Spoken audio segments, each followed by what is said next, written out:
One of these things is not like the other.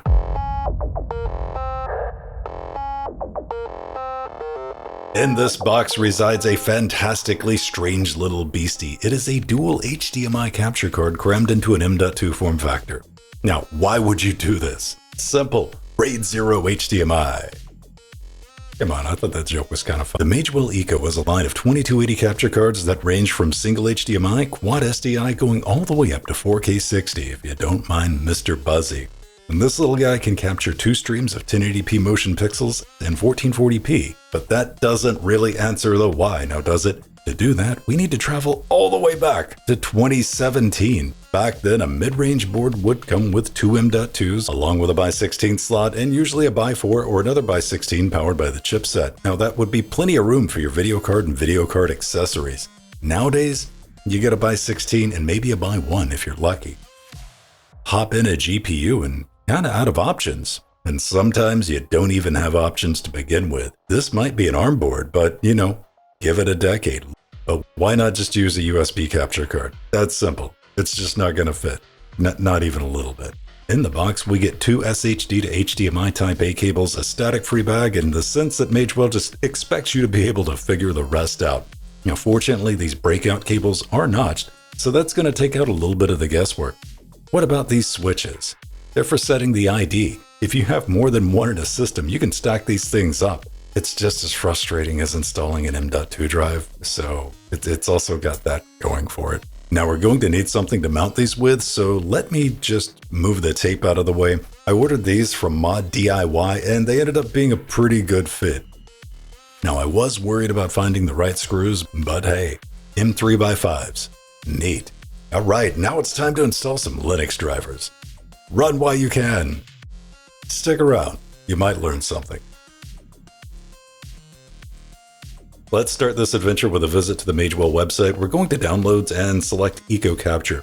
I'm going to select Driver, then Linux x86, and we can save that driver to the Downloads folder. Now it's time to crack open a terminal and let's have a little bit of fun. Let's extract this and have a peek inside this Eco directory. Oh look, hey, that's just an install script. Let's give it a run.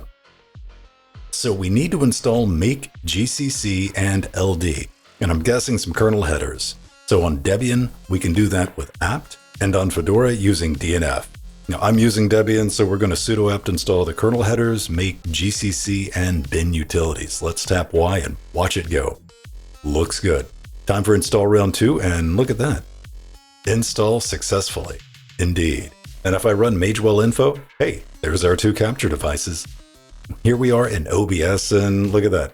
It just works, capturing 2 1080p 60 streams with no issue. And if we open one of the V4L2 sources, we get a little drop down to select the input.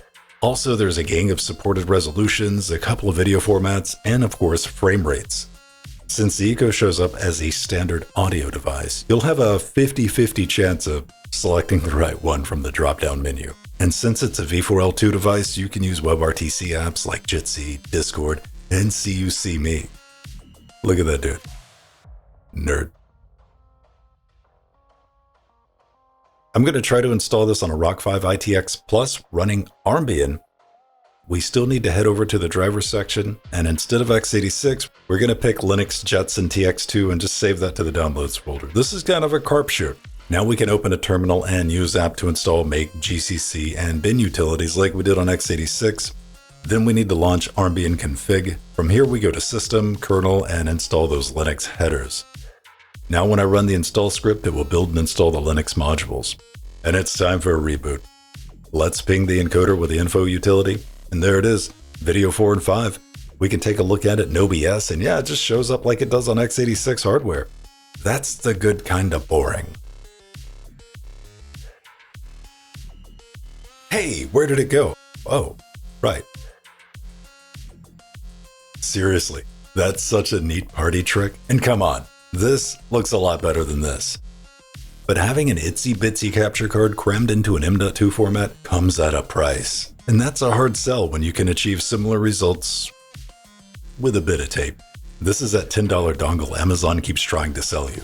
There it is, fighting it out with a DeckLink Mini 4K and the Magewell Eco. Is that little dongle great? Nope. There's compression artifacts, bending, and the color's just off. But it's good enough for government work. And the Magewell Eco matches the deck link pixel for pixel, so we don't have anything to worry about there. And the moral of the story is this: if you already have a USB capture card, no matter how cheap it is, it's fine. Keep it. It's good. The Magewell Eco isn't something you pick up just to play around with. You'd need a really good reason, like there being a gang of them new in box on eBay for under $100. You're welcome. Link in the description. That's going to do it for this one. If you're still curious, check out the install guide on interfacing Linux, and if you have any questions, just leave them in the comments. I'll get back to you. But most importantly, I want you to get out there and make something awesome.